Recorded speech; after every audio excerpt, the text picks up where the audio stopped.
We interrupt this program to bring you an important Wayfair message. Wayfair's got style tips for every home. This is Styles McKenzie helping you make those rooms sing. Today's style tip. When it comes to making a statement, treat bold patterns like neutrals. Go wild, like an untamed animal print area rug under a rustic farmhouse table from Wayfair.com. Arr, fierce. This has been your Wayfair style tip to keep those interiors superior. Wayfair, every style, every home.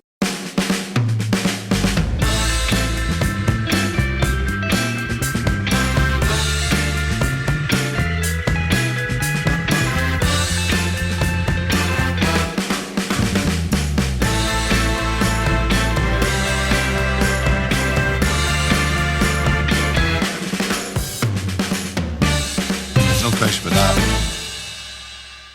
We come to the end of a quite some chapter in the history of this podcast, which upwards of 7 people have enjoyed along with us. Yes, it's been emotional for those of you who didn't join in. There's more than 7 people listen to this. Yeah, at least 8. Yeah, exactly. Maybe even 9. Yeah. So yes, the final chapter of Game Club. The final sort of nostalgic look back at one of the old games. We hope. Yes. We hope that we're able to play through this season and start the new one, which will start like the week after this season finishes, basically. Yeah.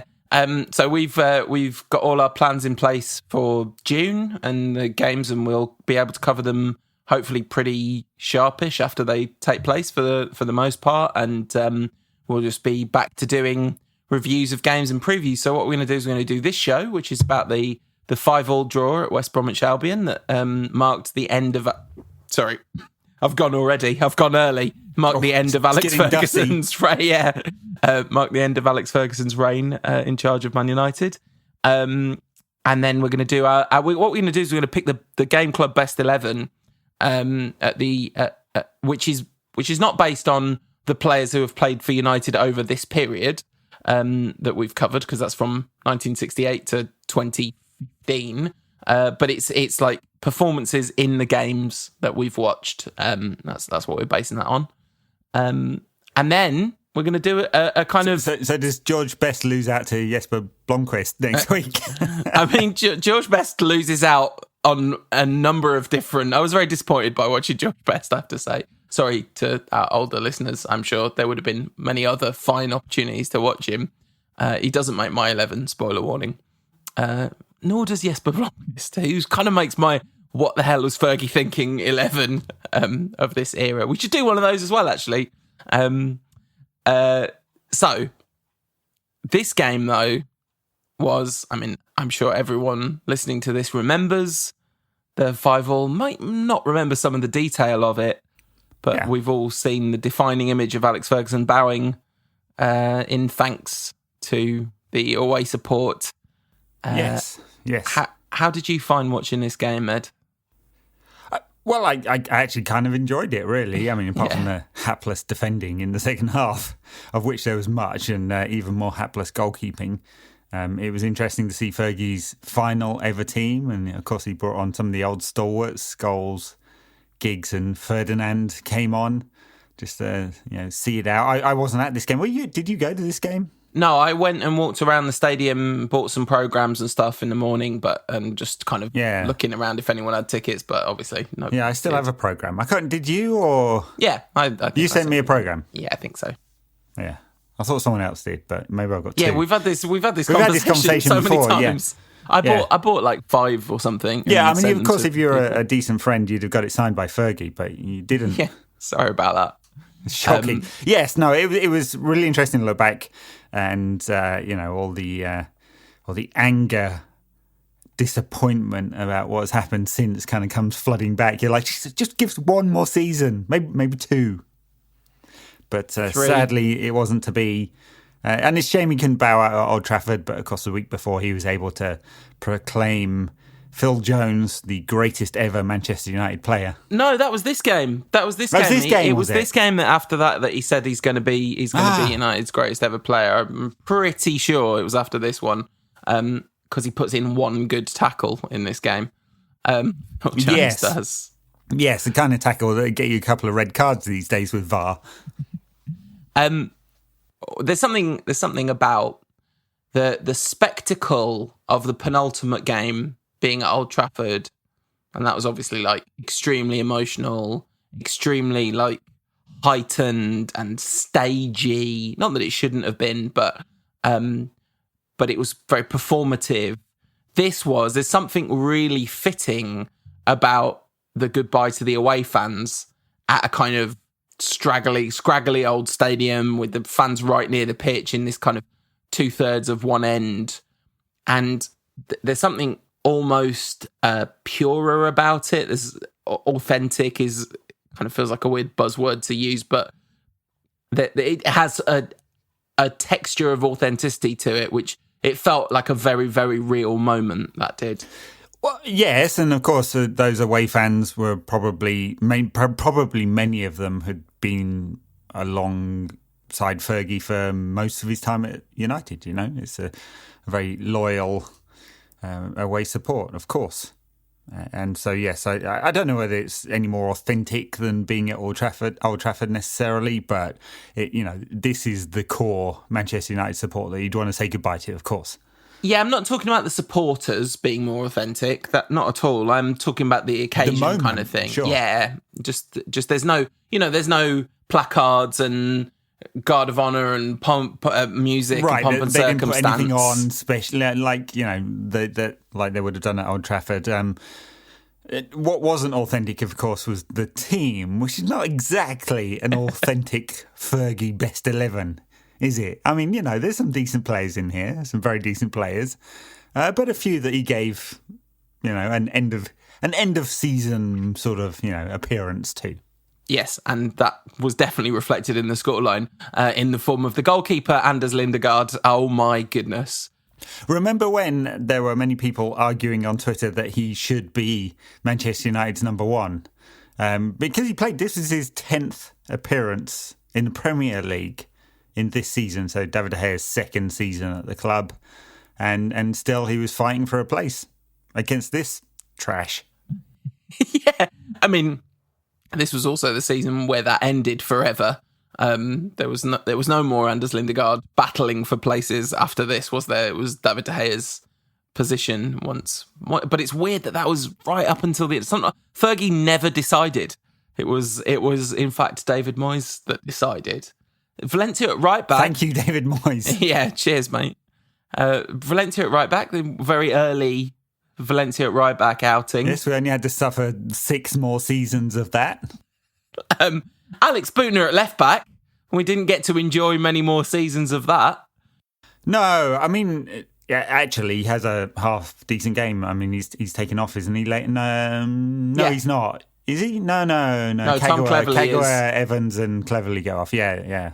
So, I mean, he likes getting forward, scores a very good goal, which we'll come to, I guess. It was always the defensive side of his game that was the problem. Mm-hmm.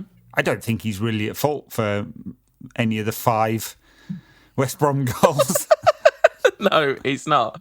Jones and Evans as a centre-back pairing, not necessarily a centre-back pairing that, as I'm a very on-record admirer of Johnny Evans' work, but you wouldn't want him alongside Phil Jones particularly.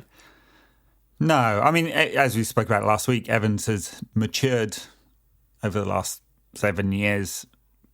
Phil Jones hasn't. No, funnily enough. You couldn't actually honestly say he doesn't have a bad game. I know, he scored 5, concede 5 goals, but not really his fault. But he hasn't grown in this time, which is extraordinary, really. Yeah, because there's a sort of combination in this team selection of giving a few players a charity game and a bit of a nod to the future.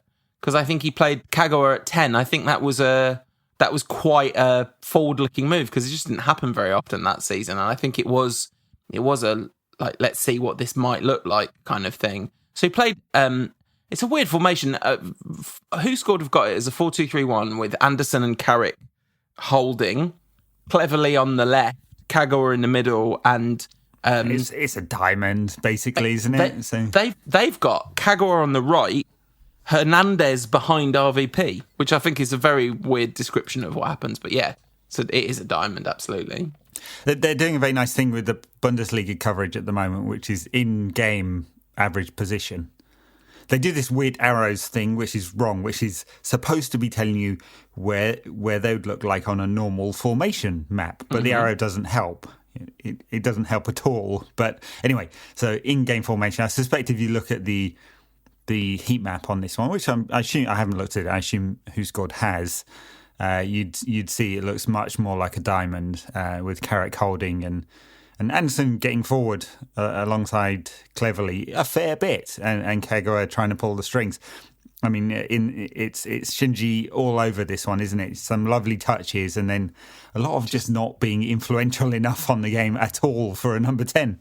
And just some absolutely wasted passes as well. And like a couple of the goals come from him making mistakes and then bubbling, fortunately. Watching him just makes me sad. Not quite as sad as the chance, which I remember from the time, and I remember being quite, thinking it was quite good, that United fans spent a solid 30 minutes of the second half singing about David Moyes, which felt kind of like forward-looking and appropriate or whatever, but oh my God, it made me angry in retrospect. It's just how anyone ever thought that was anything approaching a good idea at this point. God. I mean, I don't want to relitigate this, but I have to say, as you know, I was not a fan of David Moyes being appointed. No, me neither. Take one of the greatest managers ever, or the greatest manager ever in the history of the game, and replace him with, light version who had no credibility. So, 2020, of course, is beautiful. Hindsight, that is, not the year. 2020 is terrible. Yeah.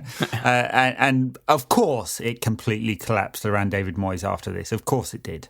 And in the bonus content, we're going to talk a little bit, I think, about how it could perhaps not have if different decisions had been made. But anyway, yes, the chanting about David Moyes, dear. Oh, it's not good. I mean, you've got to do it, haven't you? It was the right thing to do, but and fans at Old Trafford chanted about, and in fact, away support even more, supported David Moyes right up to the day he was sacked, basically. Yeah, I mean, they literally stopped supporting him on the day he was sacked. By the way, because that Everton away game was pretty grim. But yeah, the whole Fergie business, it's been. I would say, genuinely a little bit difficult. Really, just drenching yourself in how good Fergie was for the last number of months. I mean, first of all, I definitely think it's a kind of important thing to do for, the two of us who spent the last 3 years of his career nitpicking every decision he ever made on a public forum, to just be like, no, we just need to stop and eat a bit of humble pie and go, yep, sure, he did. Of course, he made lots of mistakes, but the net effect of Fergie was just miraculous. And the 442, the last episode issue of 442, had a top 50 managers of all time thing in it. There's some weird choices, but Fergie's number one, and there's no, I don't see how you could really have a meaningful debate about it in all sorts of different ways. But just experientially, in the last few months of just being drowned in United nostalgia, it's just Fergie through and through. That's the thing that's come out over and over again. I mean, we've talked about the players, and we'll do that a lot in the next episode, but I mean, he was just unbelievable. Sure, he dragged more out of these teams than he could have hoped for. He built and then rebuilt and then rebuilt again. And this is for sure. He built this team to get the most out of what he could. It's definitely not the best United team ever, although they finished on 89 points. Very, very, very good total. They were one game away from a Premier League record number of wins. If they'd managed to hold on to a healthy lead and not blow it in the last 10 minutes, that would have been, at the time, a Premier League record number of wins. So, it looks very good, but I think we know where the holes are. I mean, just the fact that there are a bunch of 30-somethings on the bench coming to the end of their career, and a bunch of very average players in this team playing, and that was the extent of the squad. Tells you something about how he managed to extract one last push. And Robin van Persie scoring 30 goals helps, of course. Yeah, I mean, also I do think some of those players, there's a slight reevaluation due, because I would say, like, out of that starting 11, well, Lindegaard is bang average, but he wasn't the future. That wasn't actually a real problem. Buchner is pretty average defensively, but he definitely had something to add to the team. Sure, and he hardly played in this campaign. I mean, Evra was a fixture. Kept scoring headers, I seem to remember, from set pieces. I mean, Phil Jones could well not have ended up being average at this point, you know. I don't think either of us would have said in 2013 that he's an average player. I think we'd have both said he's huge talent, huge potential. Sure, and everyone believed it at the time. Yeah, of course. And he United had bought Smalling first and then Jones. Yeah, and I think there was a lot of feeling at the time that they'd bought the wrong young English centre back. So Jones was, when they bought Smalling, right. So Jones was the great hope. For England and for United when he came. He's just not progressed in 7 years. Injuries in and out of the team, a lot of chopping and changing of managers, poor team, all of that have contributed to him not fulfilling that great potential. And then I think the other player that would kind of leap out at most people looking at this team sheet and as kind of an average player would be Tom Cleverley, who, again, I think that's just a really inaccurate analysis of Tom Cleverley. I think a career under Alex Ferguson, he probably could have had a very substantial Darren Fletcher-esque Man United career if he'd spent another 10 years under Alex Ferguson. Like he is perfectly serviceable. We've seen him play, I think it's 2 games that we've seen. He's had good games in both of them, like influential, good on the ball, just a lot better than a lot of what we've had since, essentially. And I think I just don't think he was kind of bang average, basically. No, and the winning the Premier League title tells you that they weren't average. Just not Fergie's best. No, anyway, of course, so no. Interesting team for his final game, and interesting start to the game, wasn't it? With 5 minutes gone when Kagawa scores. And it's a nice goal as well. Yes, brilliant. Like, it starts in our box. Tom Cleverley, really nice bit of interplay around the edge of our box. And then he does overhit a kind of attempt at a pinpoint Carrick-esque diag, which doesn't quite get right. But it sticks in the far corner and Hernandez catches up with it, lofts in an out-swinging cross towards the near corner of the 6-yard box. And some what the Australians would call ordinary defending on the part of West Brom there. Yes, well, quite ordinary, which is many of these defenders. Is it Olsen that misses him? Yeah. Olsen has a stinker of a game.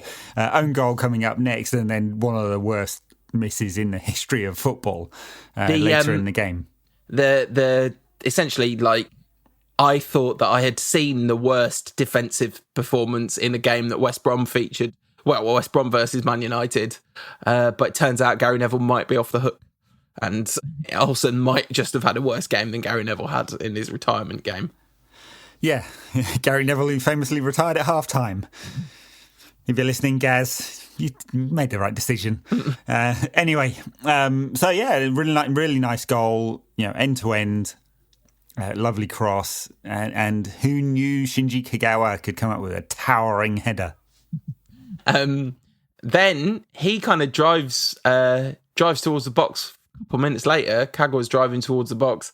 He gets his through ball all kinds of wrong, but it bounces to Anderson, knocks it wide to Valencia, drills in a cross, and I don't know what Olsen's doing. Like, he just dives in. Maybe he's terrified of missing the ball because of some future flash forward of what's about to happen later in the game. But a very unnecessary own goal. It just gets it so wrong. He's wide of the post and kind of targets it home, basically. Much more difficult chance than the one he misses later on. Yeah. Such is football. But United completely on top at this stage in Fergie's farewell game. You're thinking, rout, send Fergie off into retirement, happy, because he's not happy later in the game. Let me tell you, 1,500 games, he's not accepting this. I wonder if he gave him the hairdryer in the dressing room afterwards, or whether he was just like, oh, what's the point? I think that's what everyone said. He just laughed, basically. It's like, well, suppose I've never been involved in a 5-5 kind of thing. The crowd start singing Fergie Gives the Wave, obviously, but then they start singing Albert Give Us the Wave, because it was also Albert Morgan, the kitman's retirement game. Which we plug this every bloody week, but nice interview with him in the official podcast this week. Nice, yeah, very nice, except for the story about how Jaap Stam and Ole Gunnar Solskjaer got him in a sheet, like a duvet cover, and locked him in a bed chest for an hour. He literally said, I did think at one point I might die in it. I do think in order to be a professional footballer, you have to definitely enjoy the suffering of others more than I do.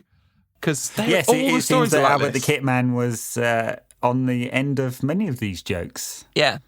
Fantastic Jokes. story. I mean, Jokes. I do encourage, jokes, also known as crime, if conducted in other circumstances, So a lovely story about, and you should, I'm not going to tell it well, so go listen about what happened at Sunderland with the plumbing. Yeah. Oh, Steve Bruce coming in with the big brush is the highlight of that story for sure.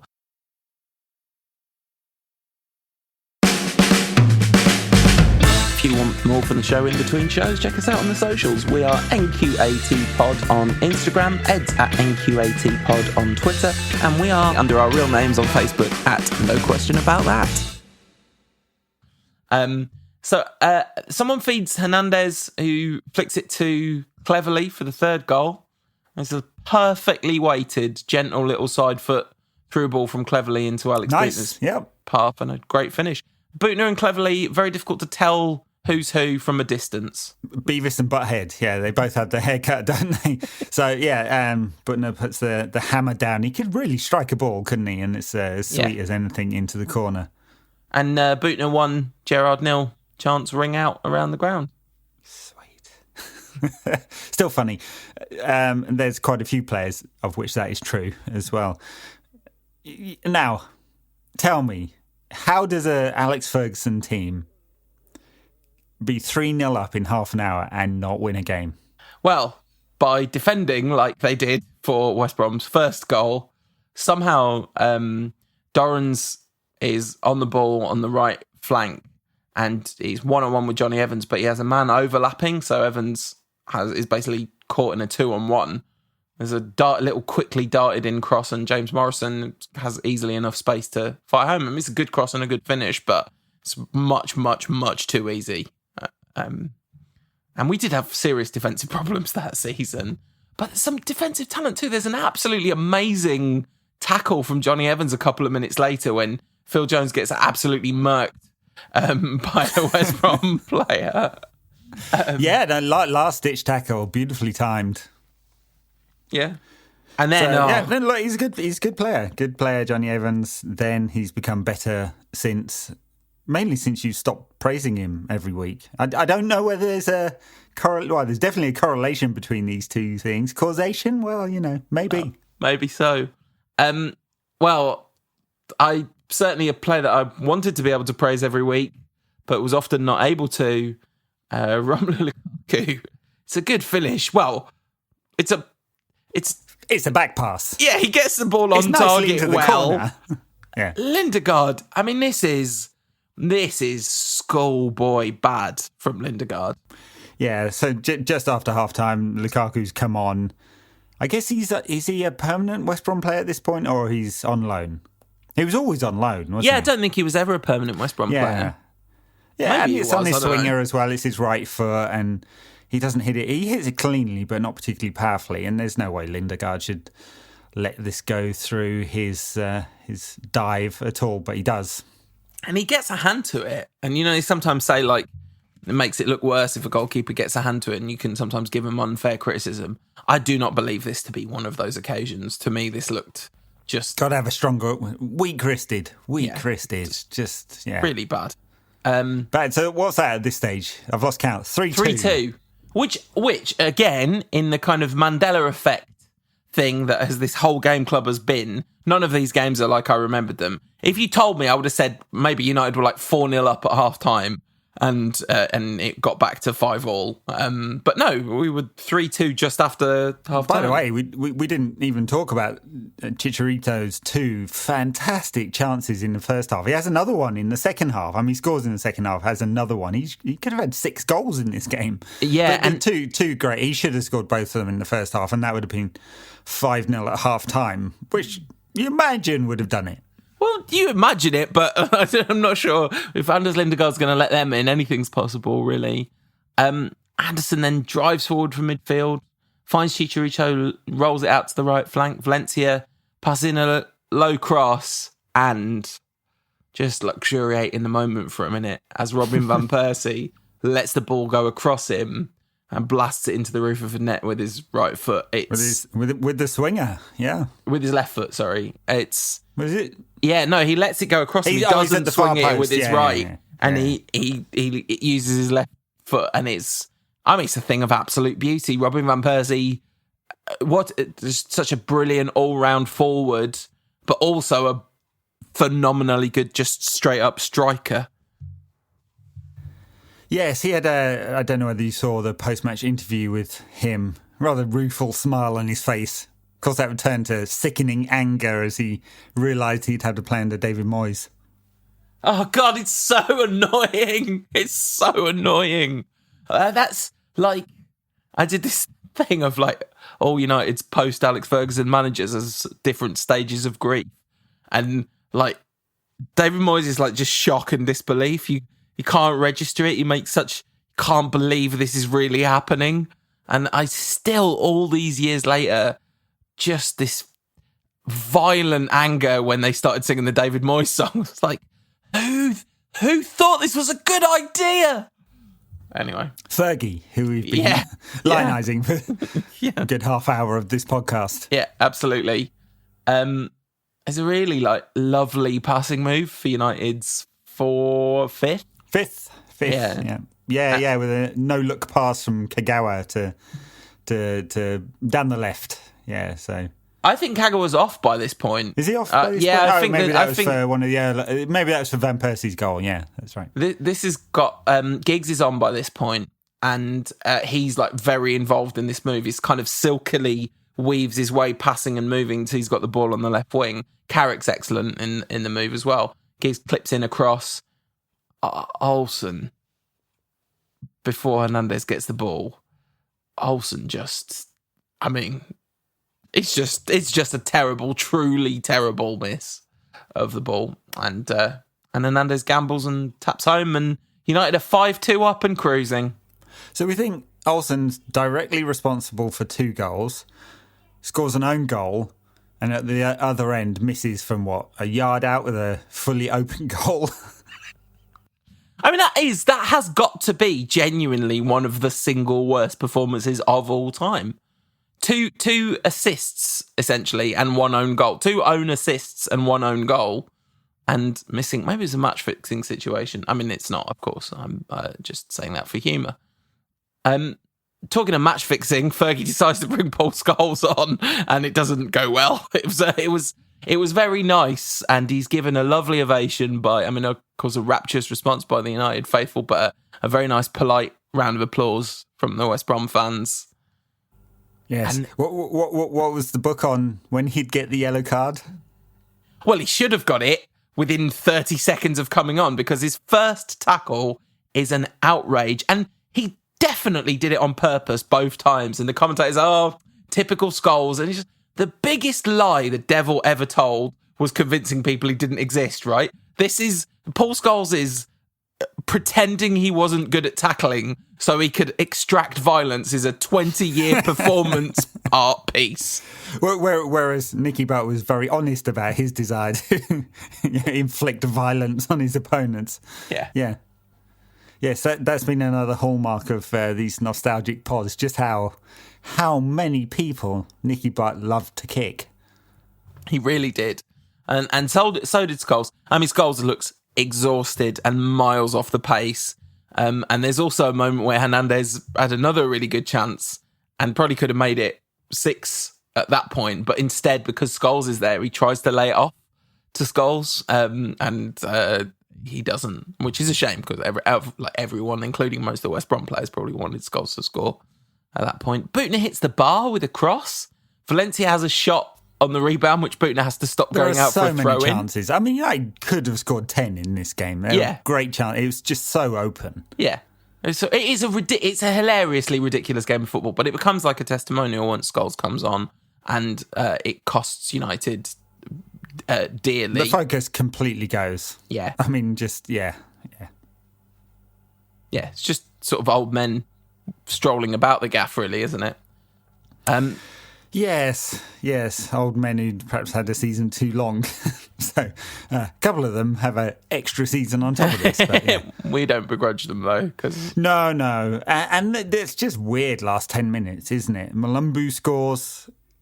Can't quite remember which goal that was. So Lukaku scores next. The camera doesn't show how the ball gets back to the Albion after a clearance from Lindegaard, but the commentator on the thing I watched said the sun got into Butner's eyes and he loses the ball really easily. It gets slipped into Lukaku. That is actually a nice finish, sort of side slotted finish. And then the fourth West Brom goal is literally seconds after the kickoff.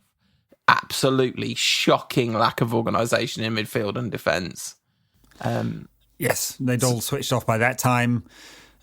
Was Ferdinand on? Ferdinand was on for the 5th goal, and he was at fault for the 5th goal. Yeah, yeah, and in that little viral clip of the reunion match where Fergie's having a go at Rio for Lukaku scoring a hat trick, because of that, my memory of it was that Rio had played the game or come on at half time and was there for all 3 goals. Very harsh to blame Rio for Lukaku's entire hat trick when Anders Lindegaard chucked one into his own net. He's only on for 5 minutes, Rio, but he still managed to make a rick in that 5 minutes. Mm. Yeah. So, and so there's a nice ball into the back stick from the West Brom left back, I think, fires it into the right back stick. Malumbu sort of bobbles it back in, and Lukaku shoots. It bounces off Rio, and then Lukaku kind of he actually does quite well to fall on it and head it in. From about half a yard out. Yeah. 1,000 XG on that one. Yeah, Jonas Olsson would still have missed it. I think he might have retired. I don't know. He had 6 games for Wigan in the Championship last season. Oh, okay. I thought you meant he might have retired at half time in this game or full time in this game. Should have done, yeah. But someone did. And I mean, I remember at the time being a bit dazed, but at the end of I think probably with everything going on in the world and it being so unspeakably terrible at the moment, kind of being in the bubble of nostalgia has been quite enjoyable. But there's something about Fergie saying goodbye at the end of this game which pierced the bubble of nostalgia and brought reality back into sharp focus, and it got me. I was very, very, very sad watching him say goodbye. All the players go over to clap as they would in any away game, but extra at the last away game of the season. And then Fergie's kind of in front of them, and they're not far over the halfway line, and he turns to go back, and they just all stand there. Rio and Ryan Giggs and a few others just make a kind of guard that Fergie can't turn around, and they're all pointing at the fans, and they kind of make Fergie go and take a bow. And he does, and it was emotional. Not a dry eye in the house. Nope. Yeah, no. 1,500 games. I mean, yes, you want to go say goodbye, and you can't begrudge him retiring. No, of course not. Begrudge him anointing David Moyes. Yeah.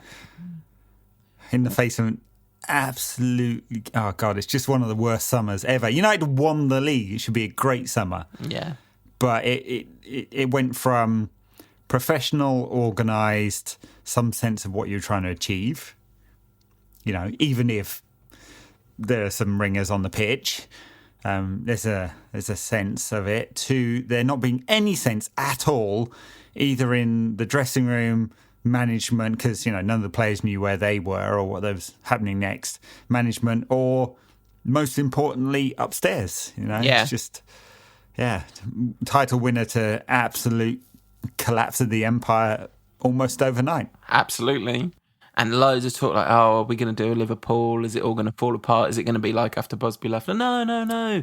Surely football's changed like, so as much. You'll remember at the time, I was like, no way, United have way too much money to screw this up. Yeah. No way. No, we can, yes. No, much more like Bruce's Millions, yeah. Yeah. It was hard to watch Fergie saying goodbye. And like you say, you can't begrudge him his retirement. One of the United fans had a sign in the crowd that just said thank you. It doesn't even seem to be nearly enough. And obviously, like, for all United fans who, I mean, I'm sure there's plenty who love football who are much too young really to have a meaningful relationship with Fergie's United. But for anyone over the age of 13, 14, I guess let's say anyone over the age of 20 at this point, because they'd have only been 13 when he retired, so their memories of him would be very sort of childhood memories. But for any older United fans, he means so much to all of us. But there is definitely a kind of, and I speak as not one of these people, but there is a huge textural difference to what United have given to your life if you've been to every away game for 25 years or whatever at that point. I mean, it's such a massive part of your existence if you do that. For those people, Fergie was... No wonder there was frustration when he would be criticised and things like that, because the amount of good times he gave to those people were... Sure, yeah. And maybe his banker credit was always so big that he shouldn't ever have been criticised. Maybe, but he made lots of mistakes along the way. And 1,500 games, how can you not make mistakes? And mistakes in terms of playing, tactics, choices for specific games, the players he brought in, his support of the new owners.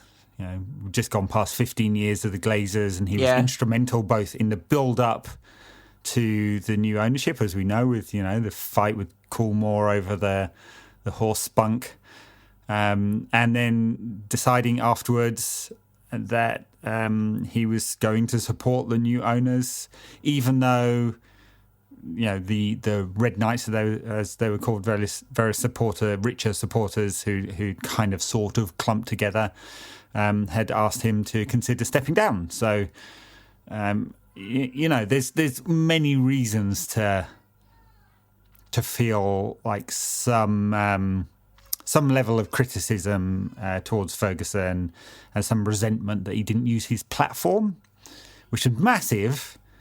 And I think it's right to say that if he'd said, no way, I'm stepping down if these sharks come in, probably would have led to the collapse of the takeover. But he decided not to. And he said it was about the support of his backroom team. Maybe it was, maybe it wasn't. I don't know. But in terms of the pure management piece, he's unsurpassed. He'll never be surpassed. I watched the MUTV coverage, which is great for these nostalgic games, because it's just so magnificently one-eyed. It's like sitting there and watching with some of your mates, except I'd be screaming and shouting at the TV and moaning, and they never do. Well, Paddy does a little bit.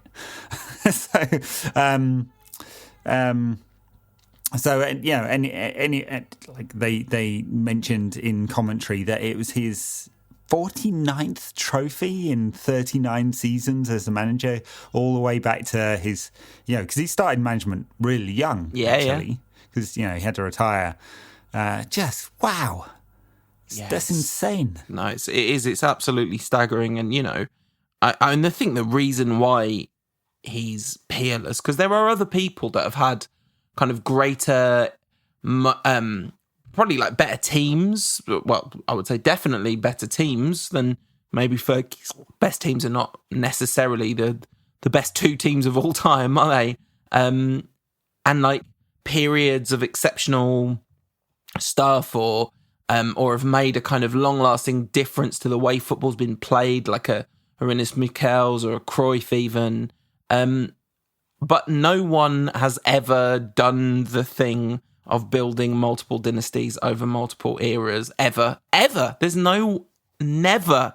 It never happened. I mean, so you've got like Shankly, who, what Shankly did at Liverpool was absolutely extraordinary. There's no question about that. He took them from second division no-hopers to the dominant force in English and kind of getting ready to be European football. But it wasn't over anything like the same length of time, the same amount of adaptation needed, the same, Fergie's he's in a class of his own. And you know what you said about criticism? I think you're absolutely right. And we criticised him a lot. But I think the thing that we probably did wrong was not praise him enough.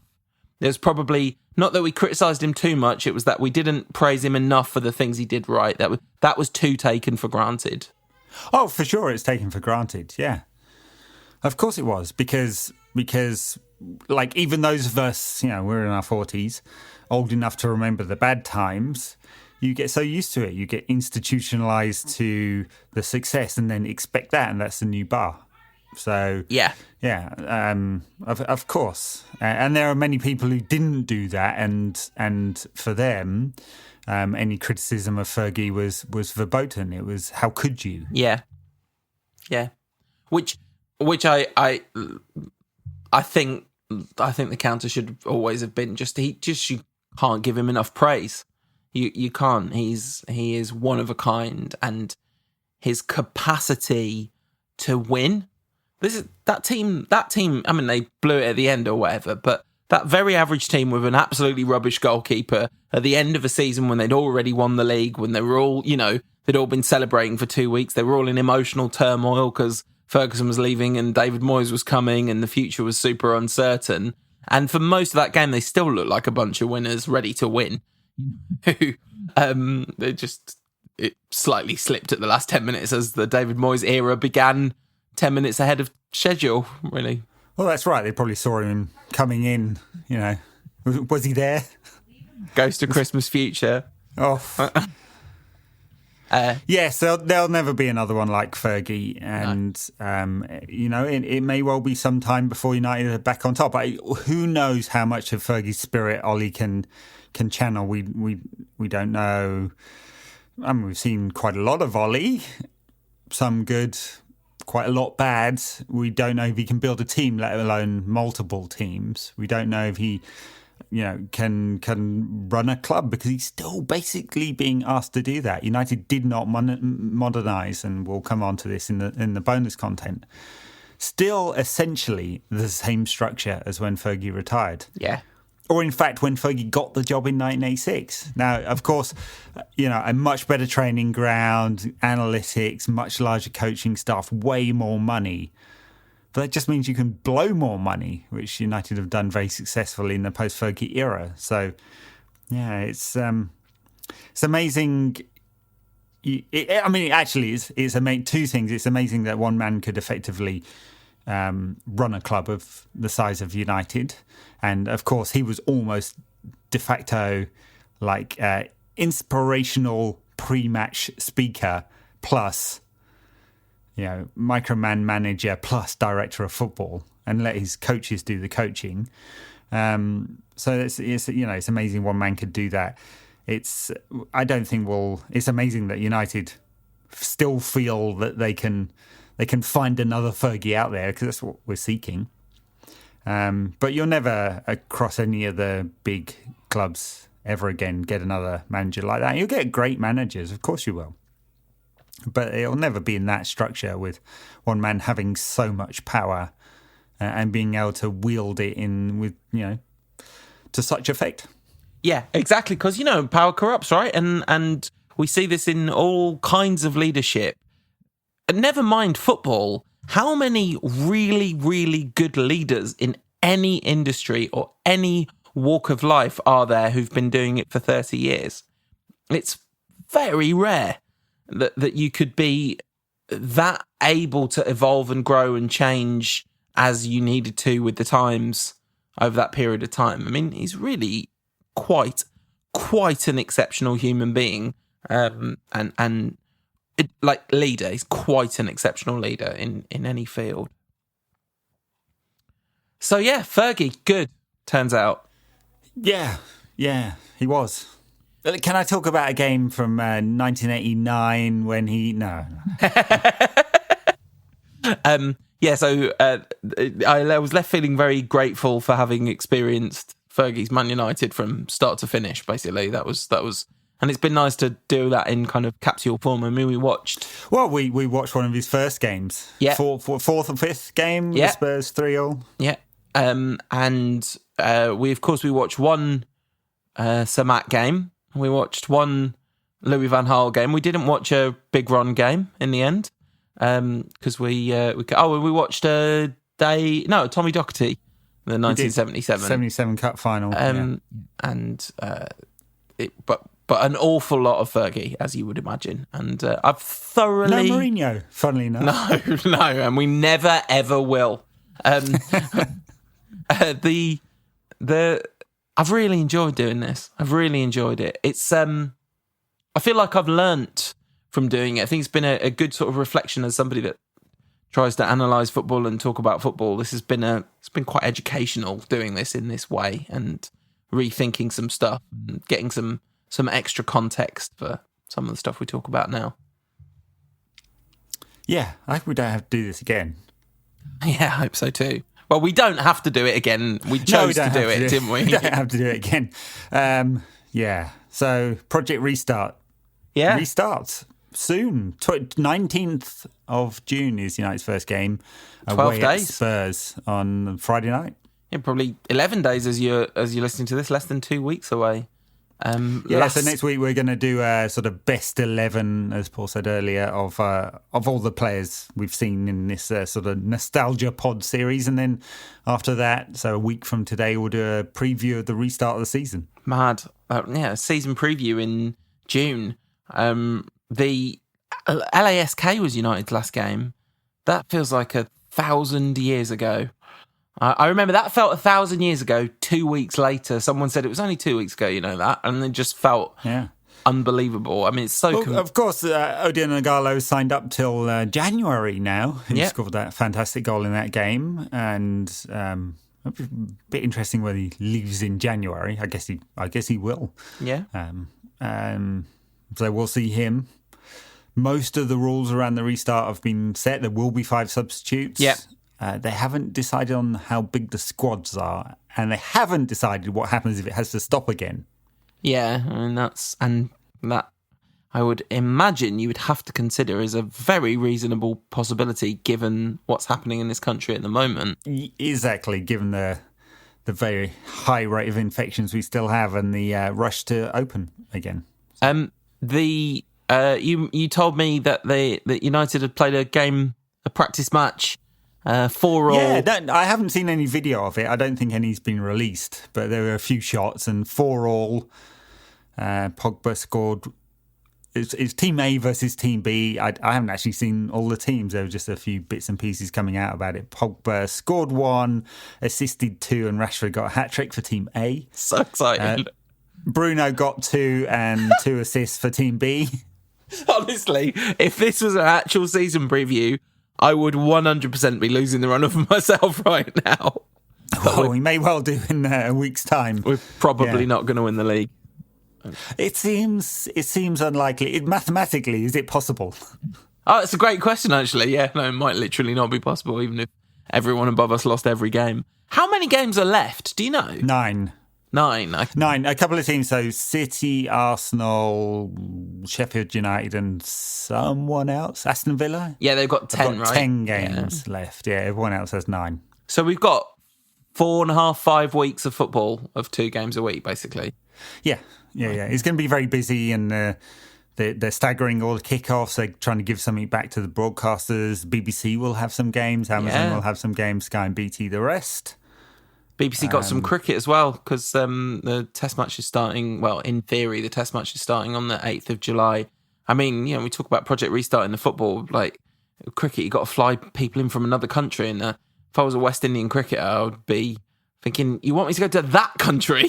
No, thank you, sir. But a lot of them are coming. So anyway. Yeah. So anyway. So yeah, that's thanks. The future. Thanks the for near everyone. future. But Thanks. yeah. Thanks for everyone who's enjoyed Game Club, and we've had obviously, every podcast. No one's listening to podcasts anymore. Half the world of that did used to listen have stopped, but that's fine. We knew that would be a thing, and the one thing that's been extremely nice is just people have really kind of shared an appreciation for the fact that we were doing this. Well, it's certainly not been a big sacrifice to do it. It's been a real pleasure, and thanks to everyone for listening and watching along. I hope you've enjoyed it too, and it's going to be great to, however weird football is, it's going to be kind of nice to be talking about some contemporary football and getting back to some sort of normality on the show, at least, if not in real life. Yeah, it will be. Yeah, it's going to be weird watching 4 games a day or whatever it is at the weekends, but and one every night. There's hardly any breaks. The teams who are out of the FA Cup will get a weekend off, but United won't. So yeah, it's going to be weird but fun. We're going to ride it out, and so we'll see you at Patreon backers. Stay tuned. We're going to talk about. Oh, sorry, I know you might not want to stay tuned for this, but we're going to talk about everything United have done wrong since Fergie left. But everyone else will be back on Thursday with our best 11s of the Game Club era. So we'll see you then. Bye now. So United have made a lot of mistakes since Alex Ferguson retired, and we're going to do this in 2 parts. We're going to kind of do you're the boss scenario. So we're in charge in May 2013. What happens next? Fergie's leaving, Gill's leaving. Those are the sort of sliding doors moment. Yeah, exactly. What would we could have have done? been? And then we're going to do our top 5 mistakes that United have made since. I think I've got a list of 5. Have you got a list there, Ed? I've got a list. Yeah, okay. Yeah, non-definitive. We just did this in the 10 minutes between recording the main show and starting talking about this. So, the one of the things that is the most obvious, and then it's been talked about to death. We've talked about it every week for 7 years. So it probably doesn't need a massive amount of discussion, but it is the thing. Of course, you do not put Ed Woodward in charge of anything other than commercial deals. Yeah. Well, I mean, look, he could well have been a perfectly decent CEO. Absolutely. The problem is a CEO needs to take a step up and oversee everything. Right, and delegate out to the things he's not expert. You don't expect Bob Iger at Disney to get behind a camera and start filming the next Iron Man, or even I don't know, cast the next Iron Man. Do you know what I mean? Because the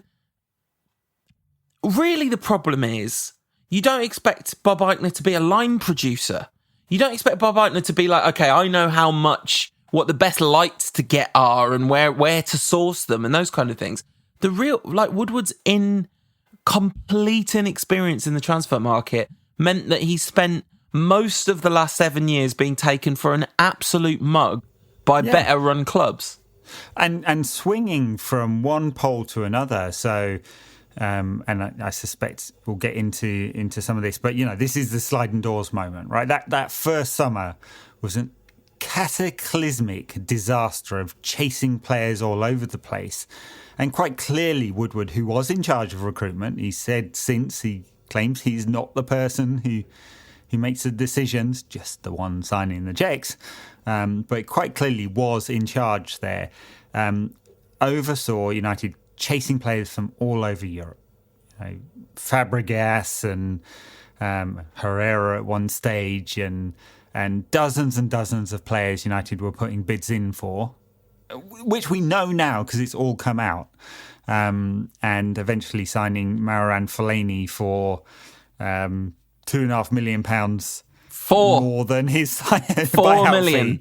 4 million, £23 million fee, £27 million. Yeah, so I mean, that first the cataclysmic mistake of appointing Moyes, who we've lambasted for the last hour on the main pod. But, why stop there? This just awful mistake of doing that and of appointing a completely inexperienced CEO who just took on a whole new portfolio of stuff. He was the commercial guy before that. Was then like these two things were thrown together like two chemical compounds to make a sinkhole of corrosive shit flowing through Old Trafford. The Sunderland dressing room all over again. This is, David Gill was still there when the decision to appoint Moyes was made. He was going to leave, and we knew he was going to leave. He knew he was going to leave. Basically at the same time as Fergie. Yeah, because the conversation was Fergie talked to David Gill, and David Gill went, uh-oh, because I'm leaving too. And that, one of the things is there's a little bit of bad misfortune in that because it is very difficult to handle the transition with both of those people leaving. We talked about how much power Fergie had, but David Gill was a very influential and important person in doing those deals behind the scenes. Safe hands, although that is a ironic name, but no, for sure. And in fact, the Glazers as long-time sports franchise owners might have seen that coming, that lose an experienced CEO, and even though their man was now getting the job alongside this new coach, you might have seen that if you, like in NFL terms, if you lose your general manager and your head coach and they're both hugely successful, it's probably not a good recipe, is it? So no, they didn't see it coming. They should have seen it coming. In hindsight, it's obvious that this was going to cause a massive problem. I think alongside the mistakes made with the appointment and the fact that there was no transition plan, despite having like nearly 6 months in David Gill's case and, whatever time Fergie gave them, not nearly as much, there was no transition plan, basically, other than appoint someone cut from the same cloth. They also didn't restructure the club at all. It was all based around like recruitment. Why it was so horrible that first summer, recruitment was all based around Fergie's preferred agents and his own personal network, which is all just left.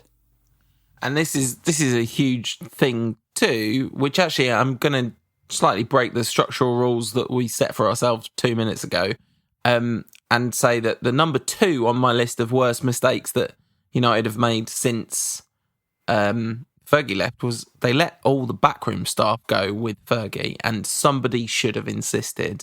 You can bring in your own guys, but you can't get rid of this whole team. And that was Moyes' decision. Yeah. So, he paid for it, but so did the club, because all of that knowledge, all of the people who might have challenged Moyes and said, no, this isn't going to go down well with this dressing room, or that's not the way we do things at this club. There was no one there at all to say no. And, Moyes, once he'd got the job, he had to be able to make changes and kind of set a tone for how things were done. But how desperately did he need to learn from people with big club experiences? I'm not talking about Phil Neville, who hadn't been at United for the last, 5, 6, 7 years, a long time it had been since Neville had left. It was, but the appointment of David Moyes, it left such a sour taste at the time, because this example, I always talk about this, Everton versus Arsenal on the last day of the season. I think the season before, I think the 11-12 season, they went to Highbury at Emirates, they needed to win, and they played the most depressing defensive football I've ever seen. I just remember thinking, people are saying he's a potential candidate for the United job. He has nothing of the courage and spirit. Like, he was not cut from anything like the same cloth as Fergie. They're so different. Completely different, yeah. They just both happen to be Scottish, that's it. It was of course, United could have made a very different decision there. Ferguson could have pursued his initial instinct to get Pep Guardiola. He had that dinner with Guardiola in New York. But by that time, Guardiola had apparently committed to Bayern. I don't know how much Fergie could have pushed it. I don't know. I mean, you had Jurgen Klopp over at Borussia Dortmund at the time. I mean, that was the one I wanted. Right in the middle of being hyper successful with Borussia. And cut from the same cloth as Fergie. Like, that's out the three of them. Well, four if you include Moyes, because we're going to talk about Mourinho, obviously. But the one that is by far, I mean, I know this is an anathema, everyone hates him because he's Liverpool manager, whatever. But the one that by far meets the criteria of being, I'm not saying he's him, but he's closest, is Klopp. Personality, approach, just general being. Guardiola's kind of too restrictive to be Fergie. Yes, Mourinho's an idiot. He's an egomaniacal idiot in the wrong ways. And Moyes is just useless. And they did sound out Klopp a couple of years later, which and that famous quote that he thought it was something like what did he say? Something like running Disneyland. It wasn't a serious football club. Yeah. Yes, like even Mourinho would have been a better appointment. 100%. So even if you taken into account that he burns everything to the ground, it would have given some level of 2 years of stability in the transition. For sure, of course. He'd walked into that dressing room, and could have said, "I've won the European Cup. Respect me." If you couldn't have got Klopp and you couldn't have somehow identified whoever the next big thing, I guess, like a Pochettino type character, someone who was completely under the radar at that time, but had magic in him. But I don't think that was really an appropriate time to do that. And you weren't going to make some insane gamble and give it to Ryan Giggs or whatever. Mourinho was the only logical choice, I think, because the scale of his ego would actually have been useful at that point. And he'd been clearly angling for the job for such a long time. I remember somebody saying there's two things about this. One is there's this thing about how United players all went to the Chester races the day that it was announced that Fergie was retiring, and all the talk among the players was, it's got to be Mourinho, right? It has to be. And they were kind of looking forward to that. And then somebody, I don't know who it was, I can never remember where this came from, but they talked about Mourinho walking out on the first day of the new season, looking at the big Sir Alex Ferguson stand sign directly opposite him and kind of like bowing to it or saluting it or, giving some kind of like overt gesture of humility that everyone would have known he didn't really mean because he was there now. But actually, that kind of forest fire would have been quite useful to burn it to the ground at that point. It kind of maybe needed burning to the ground then so it could regrow.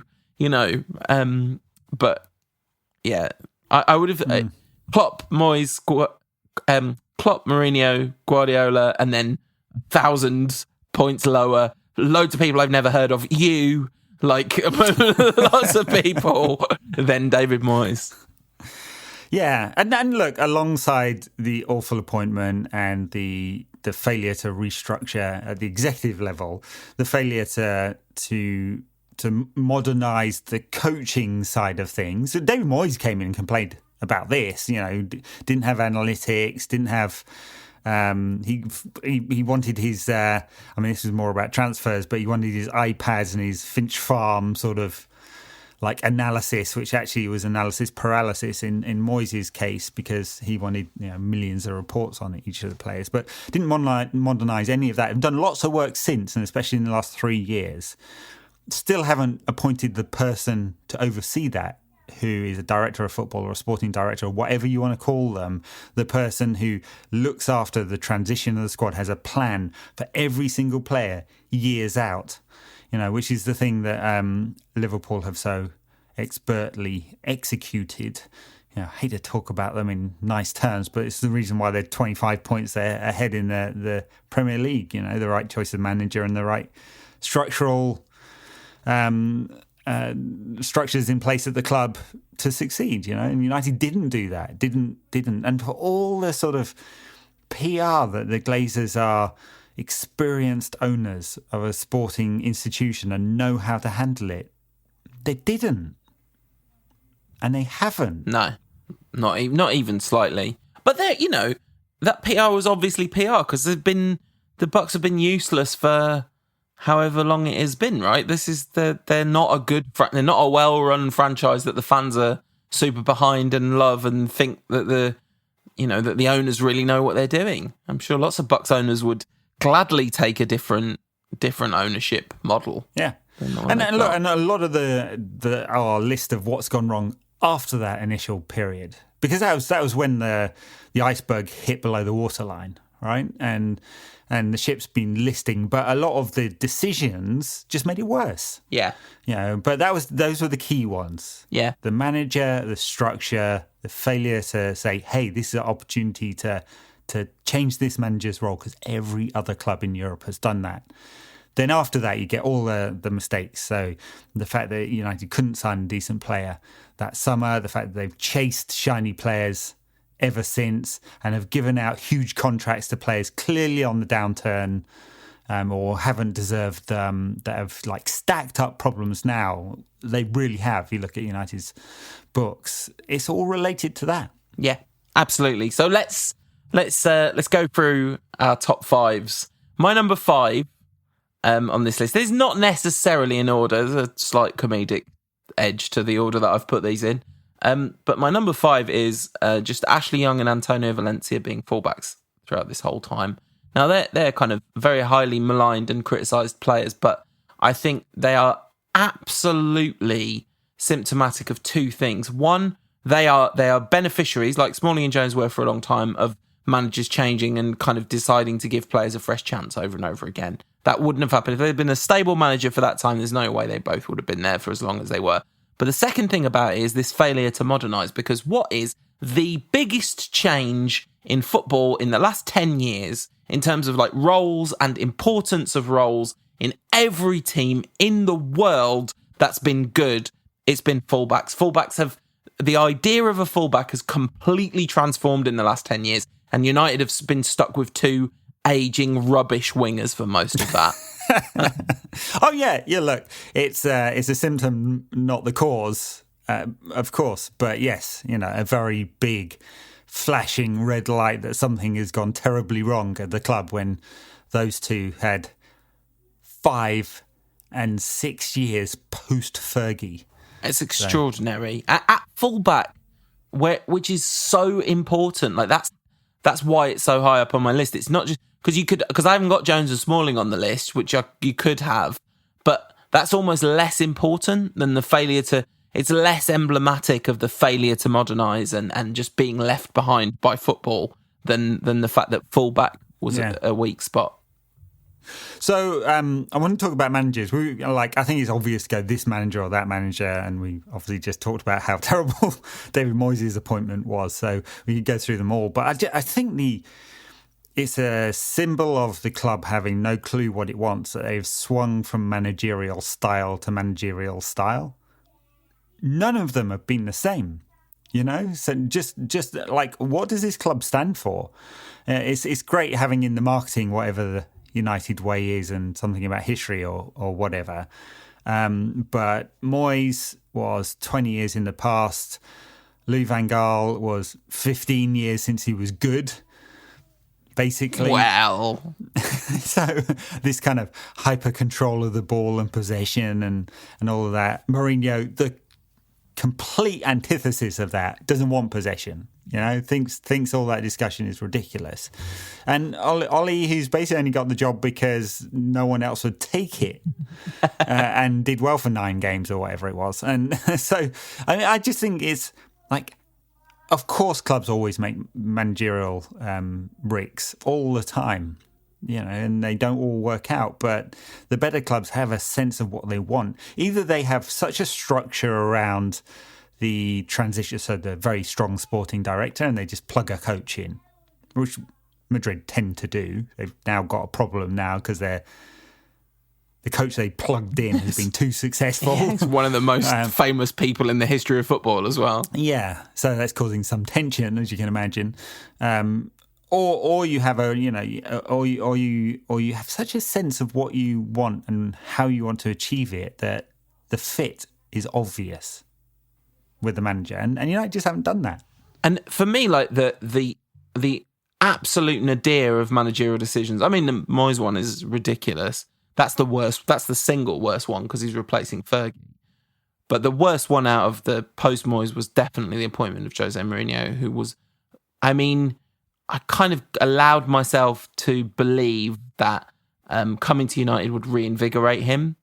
But actually, he did at United exactly what he had done at Madrid since he left Inter, since Madrid broke his heart.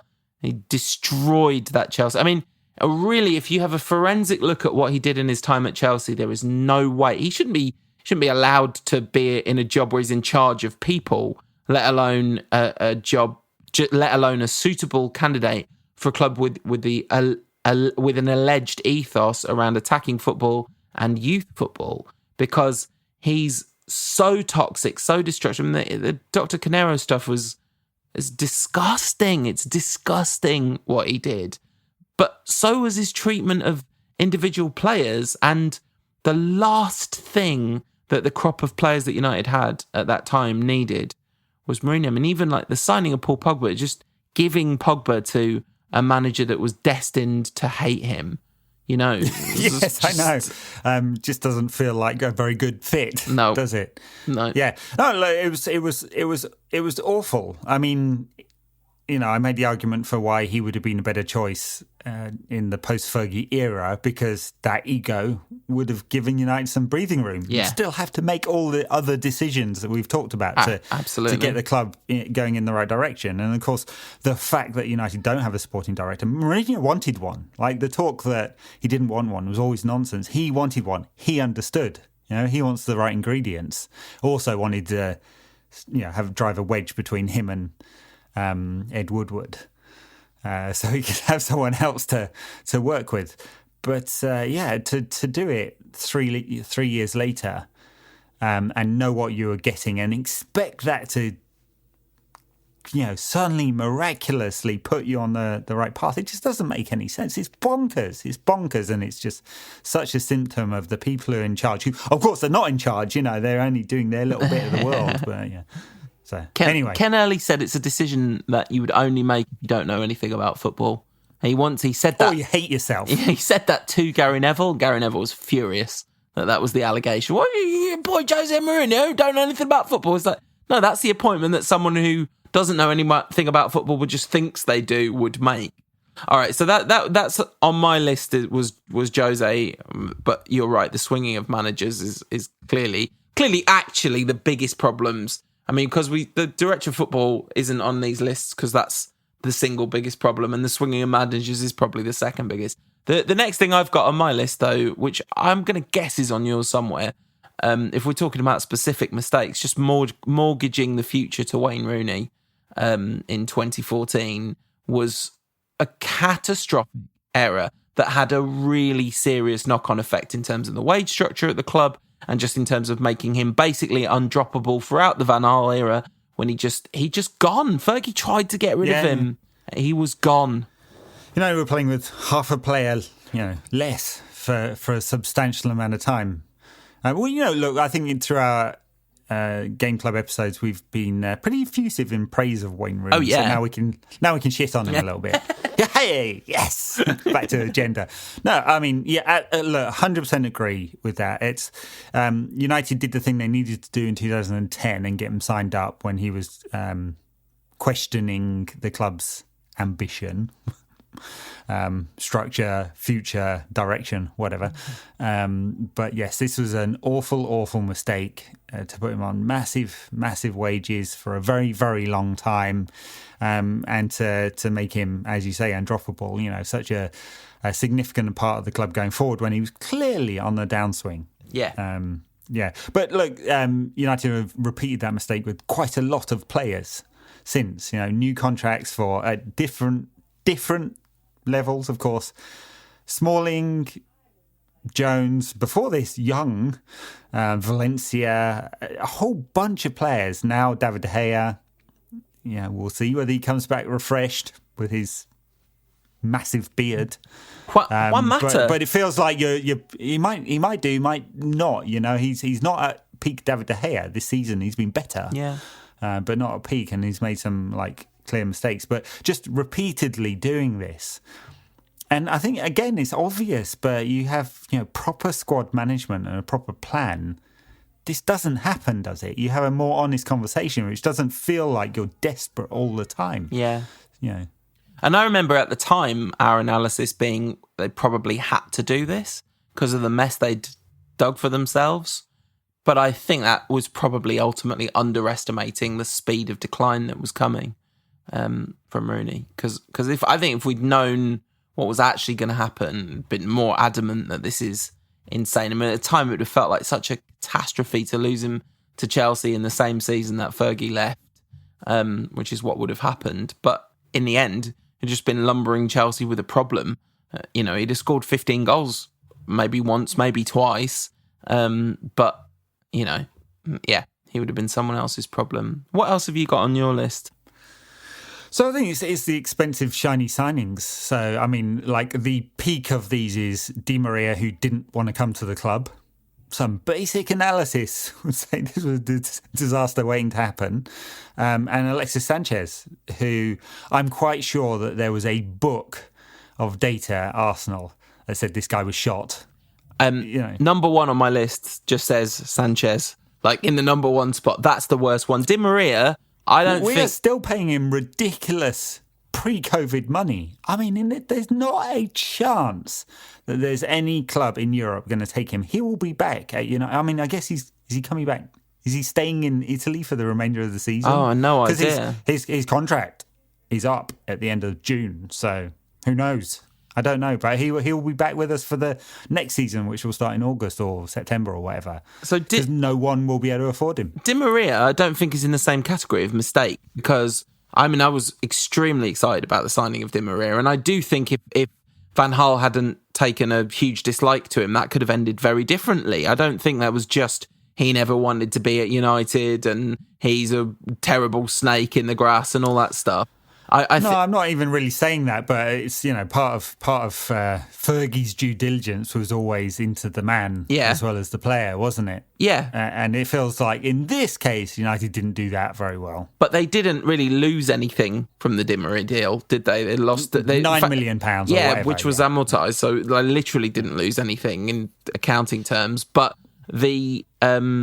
Sanchez is a whole different... And Di Maria was nowhere near in decline. He's been excellent for Paris Saint-Germain for most of the time since. Yeah. So, but Sanchez, they only bought Sanchez because Pep Guardiola wanted him. That's it. We didn't need him. We were starting to build something in that position in the pitch. Awful signing. We've got another 3 years of him, you know that. Yeah. And those are the... seriously, United, to get rid of him, we'll probably have to pay him £50 million. That's a lot of money. Worth it. Listen, I'll pay out of my pocket, to be honest, to get rid of him.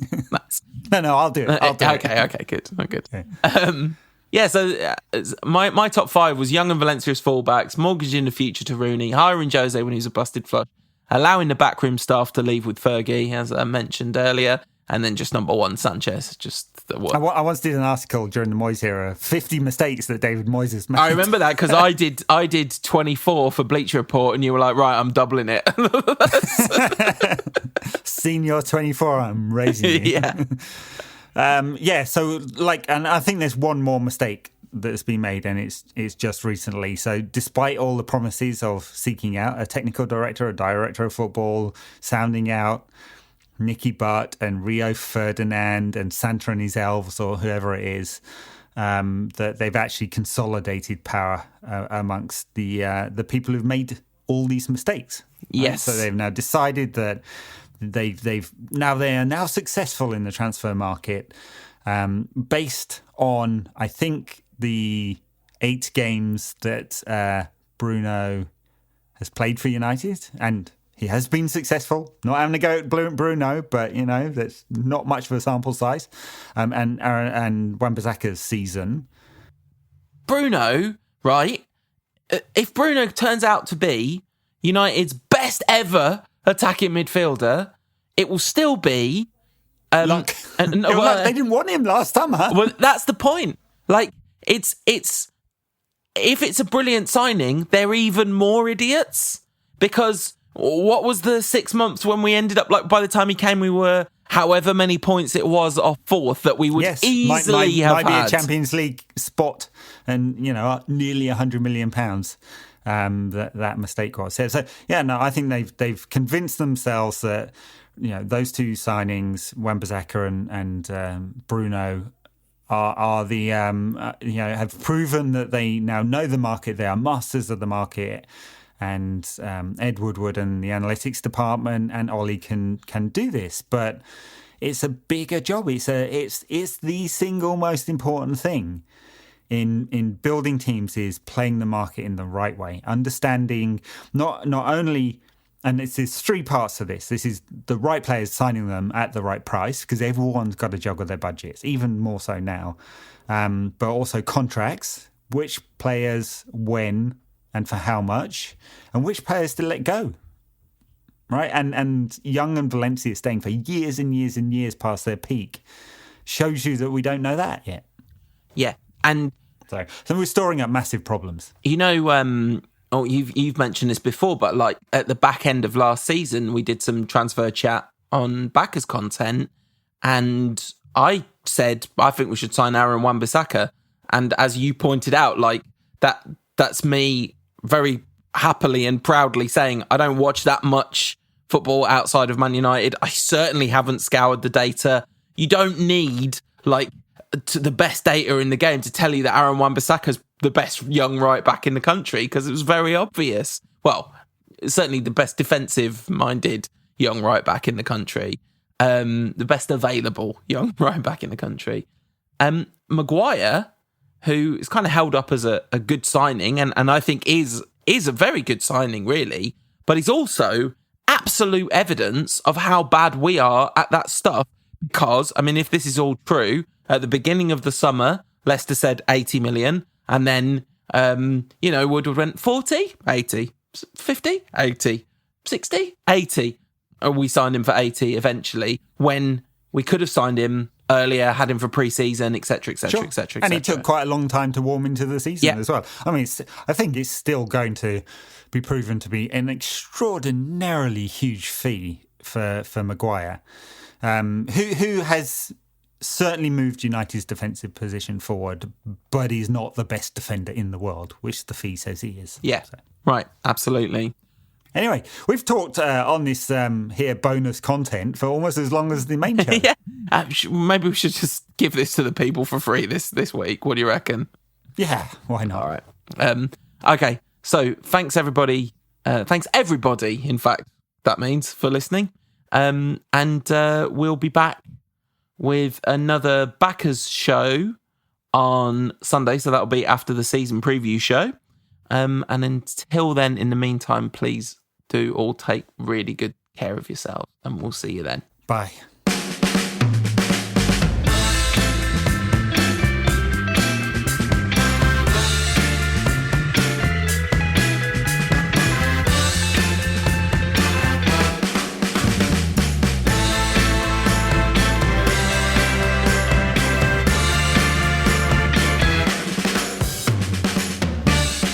No question about that.